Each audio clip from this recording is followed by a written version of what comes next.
Held on to love. Yeah, so this is the first time I'm at the GMI campus, and I've been planning to come here for so long.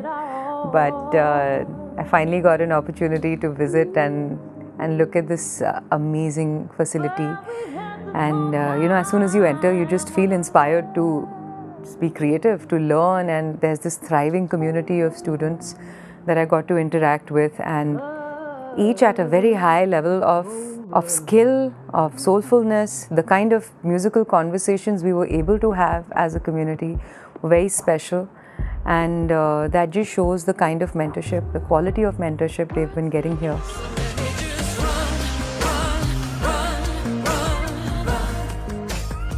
We need to balance our devotion to our craft with what we do outside, and a space like this is really helping students manage both aspects.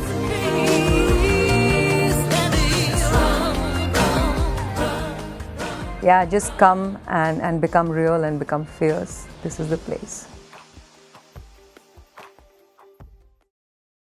Hello, I'm Gal Heading. I'm a music producer and engineer, and I'm the director at Berkeley Abu Dhabi. I'm delighted to be here at GMI. It's been an amazing experience to get to know the faculty, to get to know the students. The stuff that's happening here musically is amazing. The facilities are really, really nice and comfortable and conducive to creativity.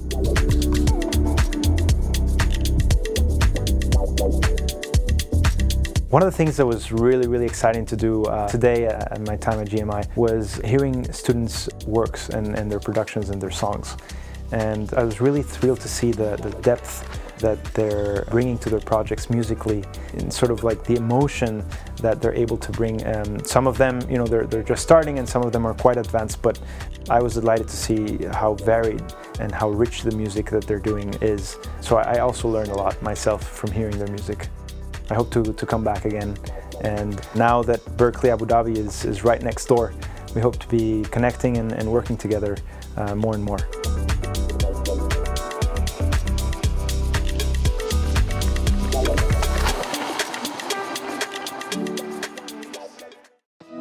Hi, I'm Ritnika Nain. I am the country head of CD Baby in India, and I'm also the owner of Music Gets Me High.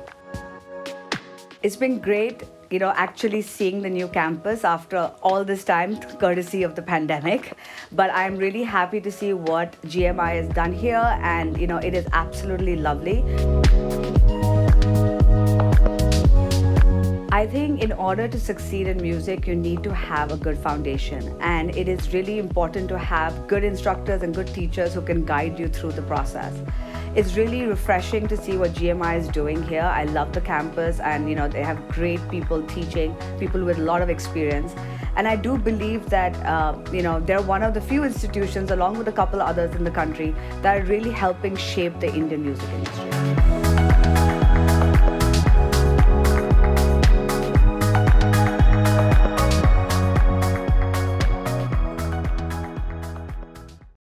Hey guys, welcome to Swaratmika' present music and media. So wait, I am very nervous right now. I'm gonna take that again.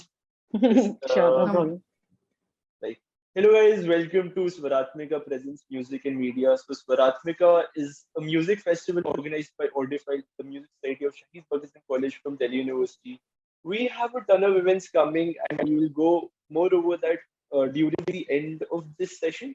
Now we have some amazing people joining us here today. We have Aakriti and Sukanya from Humming Heart. We have Anurag, extremely talented music journalist who has written for Humming Heart, Rolling Stone, and many other features. So, guys, how are you doing? Hi, doing very well. All good. Thank you for having us.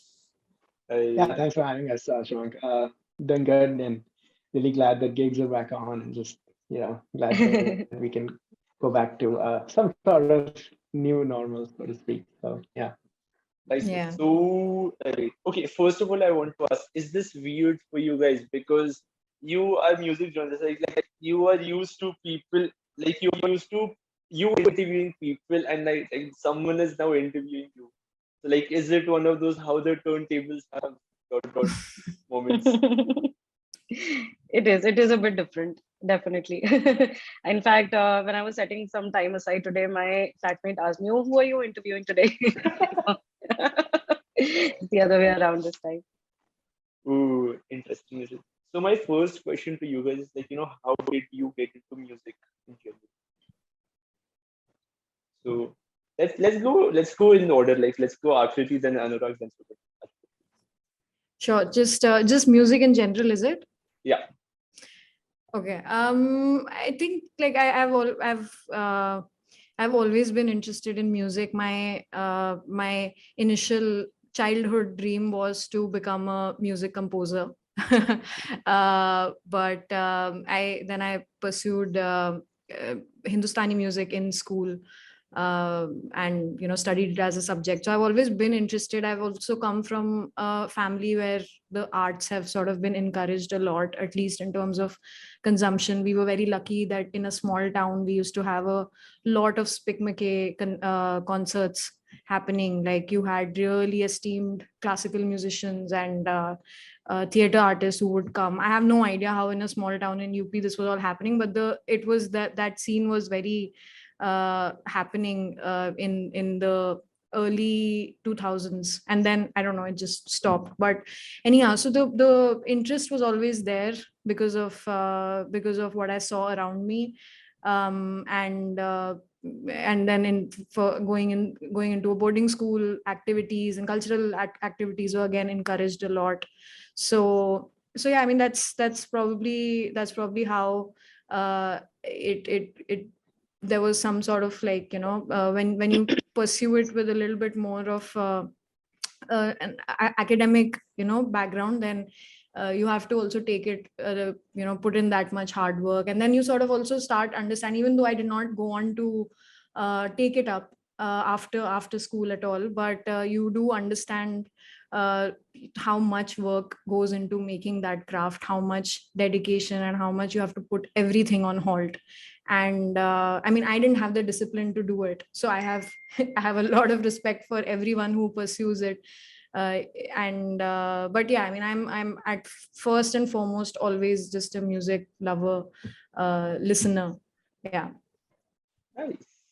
Anurag, over to you. Yeah, I think in my case it was more about similar to I think Akriti and I guess a lot of other Indian sort of families where like the parents and the siblings, they're all like like listening to music, or they sort of are inclined to music in some way or the other. I think in my case it was that my folks were very much into listening to music of all kinds, like whether it was Bollywood film, music, or my mom grew up in Chennai, so like it was a lot of Tamil music, and then like my grandmother was there, and she like listened to like Telugu and like all those kind of things. So yeah, like there was a lot of different languages and a lot of different movies and the songs from those movies. And at the same time, I think they really enjoyed Carnatic music and devotional music and things like that. So uh, I guess in the middle of all that, like when that that music listening in general is encouraged, like I think we were lucky enough that obviously given the internet and things like that, that you could discover your own sort of favorites and go along that route, and whatever was on TV as well. So I think it was just as basic as that, like just being a consumer at that time, where whatever was on TV, whatever was on the radio, or whatever was on the internet, whatever you would find through Napster and those kind of things, like you would, yeah, you would, it would hook you definitely, and that was the power of music. And I did learn guitar like along the way, but yeah, that was again, even to this day, it's not something that I do seriously or anything like that. A lot of musicians often ask me, like, do you play? Are you a musician? And I mean, the answer is often like yes, but with a big if, basically. So yeah, like if you consider that being a musician means like playing guitar once a month, then yeah, maybe. I don't know. But yeah. I can very much relate to that. Like, even I am like from that thing that, I really touch my guitar. And I feel pretty bad for my guitar because I played very less. But yeah, let's not mull over that. Let's move forward. Suganya, what about you? For me, it was a bit different. was not, I did not grow up in an environment where, people around me were always listening to music very passionately. But yeah, I guess when I was in school itself, I kind of started liking music a lot. And like Anurag said, you would just discover a lot of music. I was really into Hindi film music back then. And then just slowly and steadily started discovering more and more music. And then just the realization of, how big this umbrella of music is, and how many different styles and languages. And I mean, it's never ending. You can never listen to all music. So just that excitement of, new discovery, I think just got me into it. And yeah, I think it's only when I came to college in DU that I met people around me who were also, equally passionate about it, and then started learning more and more about it, and then just dove right in. And yeah, haven't it's been getting just been getting more passionate about it since then. Yeah. Being from DU myself, like, I can understand, that DU music societies especially provide you that space that, to discover new music, new tunes, new Yeah. artists and stuff. And Yeah. that is very, very amazing. So, right. My next question to you guys is that how did you discover independent music from our country? Aakriti. Oh, it's very, very broad question, but so I think like Sukanya and like Anurag also mentioned about, the leaning was always towards film music, because that's the more accessible, what we would have more access to on television and just going to movies. And I'm also a big Hindi film music fan, but I think indie pop was obviously, still it was still very much there in growing up. CDs of Kailasa, Raghav, the storyteller. This was, so there was quite a lot of indie pop at the time, but independent music mostly, again, Sukanya and I were in the same college, and from there, I think seeing the bands around us also, and generally just coming to uh, to a city where I think, even though, I mean, Delhi does not have the arguably the best scene, but still there's a lot happening.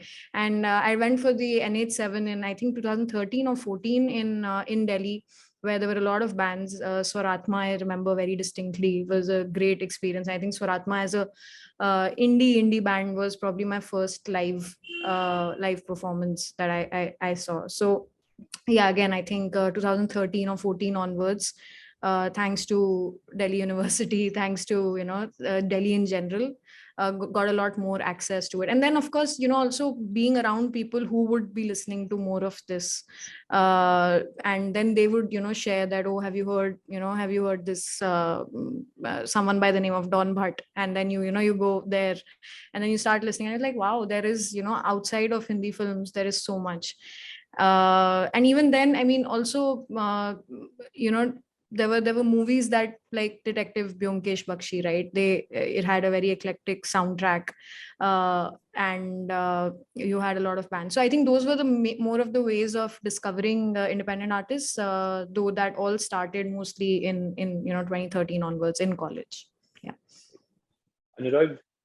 Yeah, I mean, I think in my case, it was it's that we were consuming similar to what Akriti was saying, where like you were consuming a lot of stuff on TV or radio and things like that, and once in a while, like you'd catch a glimpse of something that wasn't Bollywood, something that wasn't film music, and yeah, like I think possibly as a sort of extension of youth culture, like I guess in a way it's packaged in a way that's sort of drawn, has an allure in that sense. So I think when Channel V came out with this thing called Jamming, it was like a collaborative series, just like Parikrama and Usha Uttab did. I think Rhythm, I forget the name of the song, but yeah, then like Amsur Shanti did like a song with another artist, and there were just a lot of these like different kind of collaborations, which opened me up to like I wouldn't say it was the first time I was discovering independent artists. I think by then, like like my dad listened to Junoon, for example. So I mean, even though they're from Pakistan, like I was definitely into them, and Like Yeah. my older brother was listening to a bunch of stuff. So yeah, I think like every now and then like you would come across something, but I would say properly I got into it when I went to college, and around then like sort of started your friend circle, like the new artists maybe who were in bands. uh, I was in Mumbai, so obviously there was a lot of stuff going on in terms of like the Mood Indigo prelims for like Live Wire, for example. So that's where all the bands went up anyway. And I think that was 2005 or 2006 when I attended one of those first ones. And I was just there the whole day. I think must have seen like 8 hours of like bands who probably don't even exist anymore. But yeah, it was really eye opening in that sense. And I didn't really want to be anywhere else, me and my brother. So it was really cool. And from there on, I think like we just sort of started going to shows. We sort of said, okay, this is where the bands perform. This is where maybe they're on MySpace and Orkut and things like that. So that's where I basically started following that kind of music. And like the writing about it part, and like like actually like attaching myself to the scene in that sense came much later, honestly. So like first it was definitely like discovering them, and it's something that continues to this day. Sukanya? Same. I think the first proper introduction to Indian independent music happened through college fests. I don't think I was listening to a lot of it before that. Um, but so while we were still in college, Akriti and I had started AHH and we were writing about music. But back then, a lot of the writing that we were doing was also about international music, pop music, and but back then also I remember that we would try really hard to discover undiscovered artists from say the UK or the US, and it's only slowly we realized that there's a lot of music in India also by going through to these college fests. Like Akriti said, live scene was not really a source of discovery for us because there wasn't, still isn't a live scene, a proper good live scene in Delhi. But through college fairs, college communities, etc., we did discover a lot of music.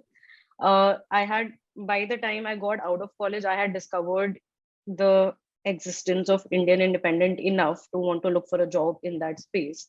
And in 2016, I started working with OK Listen, which is a homegrown distribution company, which is entirely dedicated to Indian independent music. And once I started working there, that's when I was really properly introduced to the vastness of independent music and realized how much good music is out there. And after that, we started. That got me really excited, and after that, we started writing more and more about independent music. And by 2017, we had completely switched to writing only about Indian independent music on AHH as well. So yeah, I think I learned on the job also a lot.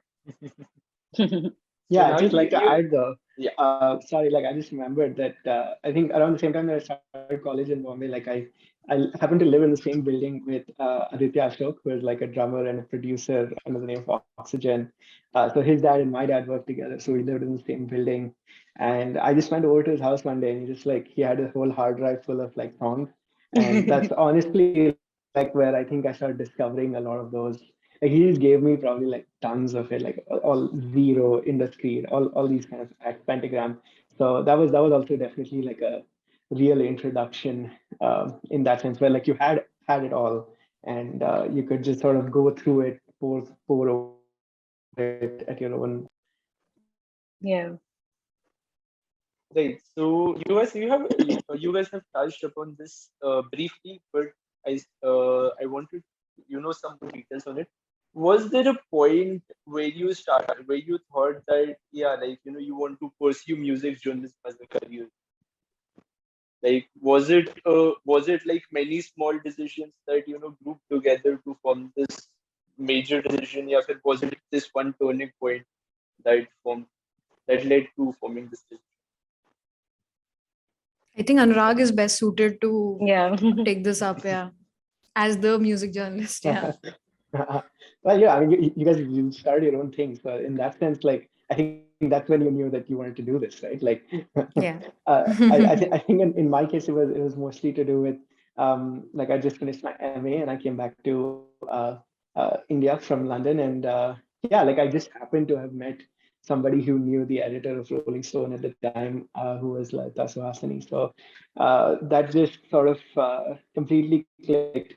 And it helped that before then I was already writing for the Hindu, just about music and, like independent music, what was going on. So in that sense, I sort of knew that I wanted to do this. Like I knew that I wanted to write about music, but I wasn't sure that there would be like a dedicated sort of job for it that way. And I was more than happy to sort of, I guess, keep it in the general arts and culture space. I think by then I knew that like hard news and stuff like that would be quite a challenge.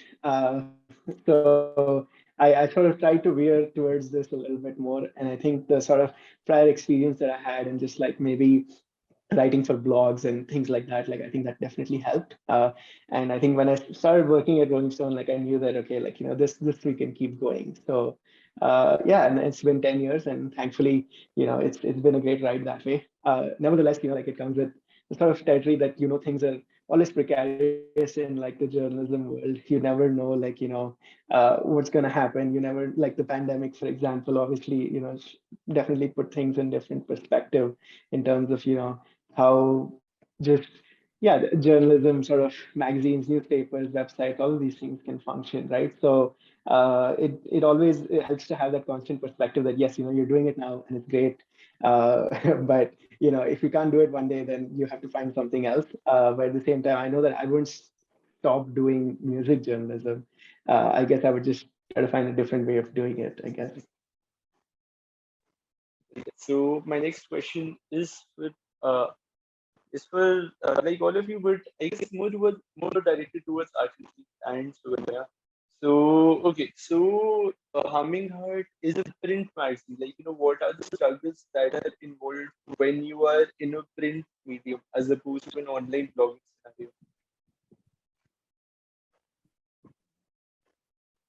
scenario? Go for it, Sukanya. So it's very difficult to get people to pay, to get people to buy, which so we are always conscious of that. And one thing that we always have to keep in mind is that how can we make it more exciting and appealing for people to be willing to purchase something? Because music in general in India, people are not willing to pay for, whether it's streaming, whether it's YouTube or vinyls, merch. People are not, it's very difficult to convince people to pay for it. For us, it's one step harder because, for example, for a musician, they have to find listeners. For us, we have to find listeners who are willing to read about what they're listening to. So it's very what when we were building the third edition, also what we kept in mind was that obviously the first primary focus is on the content that is going inside the magazine, but also a huge focus was on how it looks, how it appeals to somebody who would be willing to buy. So print in general is obviously very difficult. One thing that we keep contemplating is how often we can do these print magazines. But what we realized was that we might have to actually stick to one edition every year, because to get people to buy many editions in a year is also going to be a task. And the once in a year aspect of it kind of adds some not exclusivity, but adds the recurrence being lower adds a little more excitement for the purchase to happen. So all of those struggles obviously are there because we have realized, I mean, Rolling Stone itself, they discontinued their print magazine a few years ago, and then suddenly we decided that, oh no, we'll try to keep at it. It's a task. It's a task, but we do realize that we have to find a balance between online and offline, because doing just online can't be monetized very well, and doing just print can't be sold very much. So we have to we are trying to find that balance still between online and offline. Right. So I actually have a very sad story regarding the Rolling Stone print magazine. So I purchased my first issue at it was August 2017, and उसके बाद I was okay. I discovered indie music through the Rolling Stone print magazine. I purchased my first issue back then. just because it had Emilia Clarke at the cover, I knew nothing about indie music, but I was a big Game of Thrones fan. And flash forward, I had 11 issues. I was just gonna buy the 12th issues, but it discontinued for that month for the rest of the time. So yeah, Man. that was disappointing. But yeah, moving That's forward, true. We still have tons of back issues lying in a warehouse somewhere in Bombay. So. I fingers are crossed. Someday I might get lucky. Uh, anyways, let's move forward. So, what would you guys say is the most exhausting part about this job? Like, Listening to so music. so Sorry, please continue. Yeah. yeah, exactly. Like listening to music. Like, how much music do you guys have to listen to a day? And when you listen to music, like, is there a mindset that, I'm going to listen to new music is going to be exciting? Or is it like that, because of repetition, because you have to, like, listen to new things like every day, it's exhausting because, like, you have to kind of, like, it's not that it's creative at the same time. Like, it's not very repetitive at the same time. It's exhausting at the same. Like, yeah, I'm not able to phrase it, but you guys can help me out here.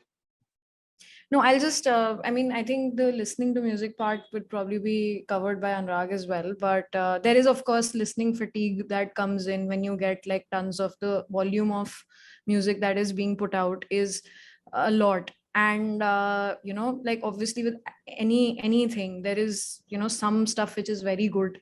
Then there is also a lot of like middling things, middling music that's out there, but we obviously have to sort of go through as much as possible to be able to also cover it in different ways. We also want to uh, to and help out the artist, but it's not just about that. I mean, we want to, our idea is to always try to not put it on a pedestal and not like promote it in a way, but to actually try and at least, Is she tracking for you Yeah, guys also? she's lagging for us also. any so listen, one another. Let me just reconnect with another internet.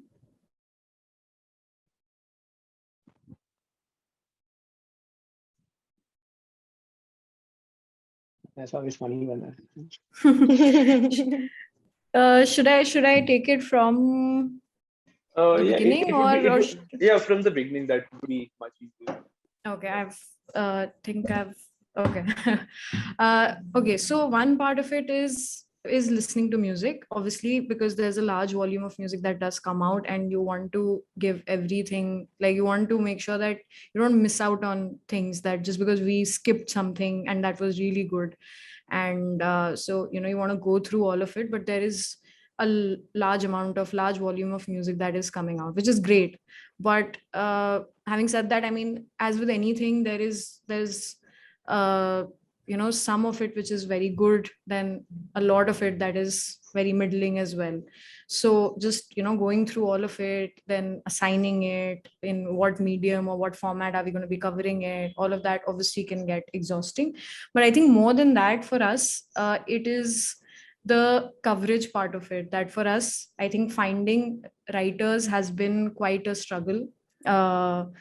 In the last, now I think we've reached a point where we have managed to sort of, we do have a lot of great, good freelance writers who and we managed to do a steady coverage. The print issue, of course, it's a lot more in depth, and we plan it a lot in ahead. But for the online coverage, I think one of the major struggles for us has been finding writers who would take up regular features. So that certainly, I think for us, that's more of a struggle than actually going through the music, because even if you go through the music, after that you have to actually assign it to cover, and where are the people over there. So we're trying to also sort of figure out a way to address that, and hopefully we can help in that. Yeah. Anything that you guys would like to add, Anurag, Sukanya? Yeah, I mean, I would just say that I think sometime around 2015 or maybe 14 was, I think, when I realized that the volume had really increased of releases, basically. And I don't think it was, I think of it more now as a means of, that when you get sent music, and I do get sent a lot of music, and when you discover music, like that has definitely, like, the scale of that has changed quite a bit. Like, whether it's to do with all the other factors, like how many music writers there are and all those kind of things, and how many music publications. But at the same time, like, I think there is a lot more music coming out today, and a lot more artists are also reaching out to people with that music, right? So over and above that, if you think about what is the kind of music that's just out there, that's not being like, say, promoted or being sent to journalists and things like that, like that's even, I'm pretty sure that's a ton as well. So I would say, yeah, I mean, there's definitely fatigue. Like, for example, today I was listening to an album, and something that I've been doing more recently is that I look at the length of the album. I'd be like, oh, this is half an hour. Okay. Like, so, like, I never used to think about that before. I never used to think about what is the length of an album before, when I used to listen, especially Indian independent albums. And yeah, some of them are really lengthy. And good job to artists who are doing that, right? Like, putting that out there.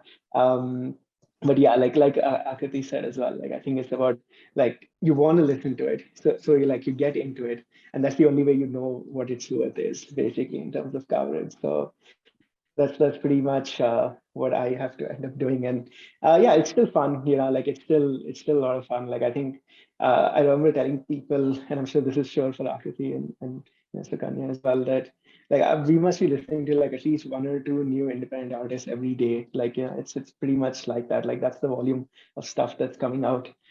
And yeah, to think of it that way, it means that, yeah, there is so much out there, so why wouldn't you give it a shot? So that's how I sort of deal with it. I'll be like, there's always new music out there that's waiting to be discovered, new artists trying different things, and yeah, you'll never know till you listen. So that's where I stand with that. I don't know, Sukanya, you have something?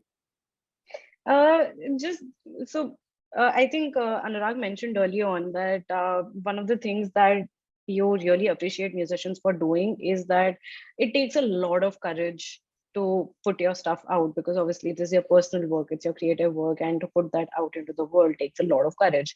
And that way, I truly really empathize with artists who are releasing music, and that's one of the things that keep me excited for listening to new music. But in a day, if you're listening to 50 new releases, then your empathy also reduces with every new release that you're listening to. But out of those 50 artists, maybe one or two you will listen to who you really really love, and that excitement of discovering that one artist, I think, trumps the fatigue. But the fatigue is very much there. I think I was telling Akriti a few days ago that we listen to so much new music on a daily basis as part of what we do, that at the end of the day, I don't feel like listening to new music at all. So I don't think I have listened to a lot of actively listened to a lot of new music, saying that, okay, today I'll check out this artist discography, or I keep going back to my comfort albums more often than not. So that listening capacity, I think, dwindles for me. Great, great. So okay, so this might be sort of a personal, but what are your comfort albums like? Are they independent? Are they albums by independent artists? Are they like any other albums? Are they like totally mainstream music? Like, Mm, depends. My comfort albums, most of them come from back when I actually started listening to music, uh, uh, from school time, college time. I was a huge, I still am, a huge fan of Ben Howard, Bon Iver. So whenever I'm feeling a little exhausted. Those are the albums I go back to the most. Huge Justin Timberlake fan, so keep going back to his music. So yeah, my comfort albums come from back then. In Indian independent, I think Ditty's album Poetry Salon was a big comfort album for me. I really fell for that. Yeah, for me also, I think from there are a lot of comfort albums, and within the Indian independent space, I think Ditties is definitely one of them. Easy Wanderlings first, which was the as we sorry the album with Dream to Keep Us Going, right? Yeah. I'm forgetting the name. name. Yeah. Easy Wanderlings album was one, and Thaikudam's Nama is also one album that I regularly do go back to. So yeah. What about you, Super cool. Anurag? I mean, yeah, I think for me, like, there's too many comfort albums to sort of mention, like, which is an amazing thing, right? Like, because Yeah. like, when you think about it, like your mind True. immediately, like, just knows that, like, this is what we're gonna play today, this is what we're gonna listen to today. But yeah, there's definitely too many comfort albums. I think for me it's mostly like a lot of like heavy sort of albums, like a lot of like I got into like a lot of metalcore and post-hardcore music, like I guess around 2005 and 6. So a lot of that stuff, like Under Oath and Every Time I Die, all those bands were like my favorites. Dead Cat for Cuties albums, almost all of them have been like my favorites. Um, Definitely like Radiohead, In Rainbows. Definitely like, when you have like a lot of memories attached to it, also like you kind of Yeah. go back to it. Among the sort of Indian artists, like I would say definitely Bhanak Moth's Untitled album, the first one. And then I think Sky Harbor's Blinding White Light. And yeah, there's definitely a few more. Like I think Scribe, when they came out with the Mark of Teja, that was also really incredible.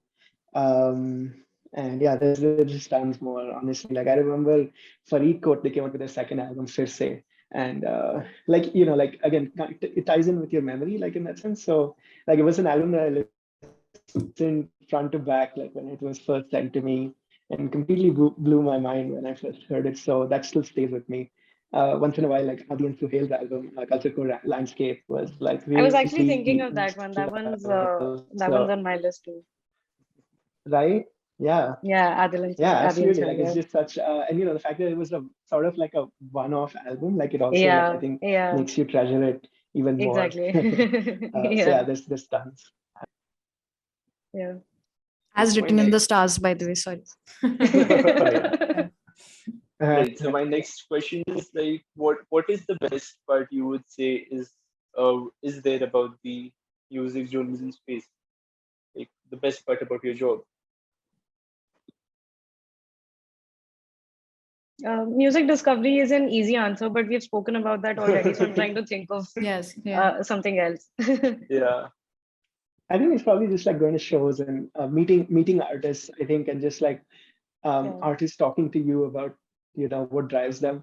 I think oftentimes like you'll have an interview with an artist, or you'll just literally see a social media post by an artist, and like you'll find it, like you'll find the passion almost unmatched at times, and that in itself is like enough to be like, what's your excuse. So it definitely does a lot in that sense, speaking to artists, knowing about how they make things and what inspires them. I think that's definitely a great thing about it. Getting to tell the story, at least for me personally, like it remains a challenge as well as the most enjoyable part of music journalism. That every time, like you sit down to sort of write your first words or write your intro, like you'll be like, like there is something about this that you can say, which not only makes the reader want to know more about it, but also makes you feel like, yeah, like you've done justice to sort of what they've told you about, which is, I think, again, artists are, they they often speak, I think, with a lot of sort of openness, but at the same time, there are artists who will speak with, like only when they completely trust you with, what they want to tell you. So having seen that as well, like it makes you feel like even more responsible with what you want to put out there for them. Yeah. That's amazing. That's amazing. Okay, so we are running a bit short on time, so this is going to be my final question. What gives you hope about the independent scene? Hmm. uh, I can think of two things. One is at a macro level, just the sheer volume of music that is being made and put out. The fact that every artist now, they can't nobody can complain about not having access to the tools, because there are plenty of tools accessible to every artist, which not entirely but sort of levels the playing field for artists coming from different regions, different backgrounds. uh, uh, Relatively speaking, it's a lot easier for artists to make music, and which means that there is more and more people making music and putting that out. That is very promising. uh, uh, the second thing that we can point to is we can now if we think back 5 years, we can actually look at more success stories as compared to say the past decade. So there is I mean, we know the success stories that you have your Pratiks and your Ritviz and even bigger bands now. Like, it's so exciting to watch the F16s, Peter Cat, bands that have been at it for a few years, for quite a few years, and they're finally getting their due. Um, yeah, it's incredible to see these artists grow. Back when we started, back in 2015, 16, when we were writing about independent music, we had 5 artists that we could write about, and now we don't have enough writers who can cover the music that we are getting, leave alone the music that we don't even get to know about. So the volume and yeah, the kind of artists who are making it finally, the fact that you've been at it for so long and you're finally reaping the benefits of it is very promising. Yeah, I agree. I think both these points, especially the success story part of it, also the fact that so there are quite a few, and the ways of success are also now, there are newer ways to define that. Like for now, right Yeah. now, I think sync is the biggest thing, right? Like you can get the fact that there are so many OTT platforms, and you the mainstream Indian filmmakers are also sort of recognizing that, and there is like, and that is because there is so much volume of it, that there are easier tools of discovery, all of that. But I think that in the last 2-3 years, the fact that we've had these success stories makes me very excited about what will come next and who the next people will be. Yeah, absolutely. I mean, like, I think the success stories, it's important to sort of also add that there are self-made success stories, and then there are, completely industry sort of Yeah. like driven Yes, success stories, right? Industry Like if driven, you yeah, yeah. see somebody like Yellow Diary, for example, like because they have the backing of somebody like Sony Music, exactly. like that's part of the reason why they're so big. And then at the same time, you have a lot of other artists who have just completely made it on their own, right? The Local Train, for example, have completely sort of pushed ahead on their own. Um, but yeah, like I would say that, and the only thing I would add on to this is, I guess, just the more organized sense of infrastructure that's sort of come in the Indian independent sort of world. There are a lot more. Of course, at the same time, it comes with its own risks, which means that there are people who will be willing to take artists for a ride and just sort of like fleece them. But at the same time, there are a lot of people who are genuinely in it to sort of help push artists and see them grow. And yeah, I think that's a great thing. Hopefully, we see more of that, pandemic notwithstanding. Amazing, amazing. Thank you so much for joining us, guys. Okay, so now I want you guys to do one last thing, like just tell people where they can follow your writings, where they can follow your articles, where they can follow you. Yeah.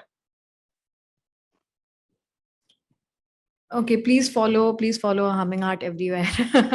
We are on Twitter, we're on Instagram at Humming Heart, and our website is hummingheart.com. We have a print issue that is annual, and it Oh yeah. Yeah.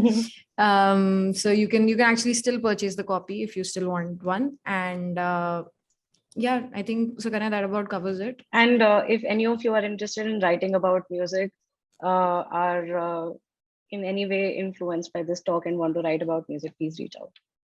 hello@ahummingheart.com. Yeah.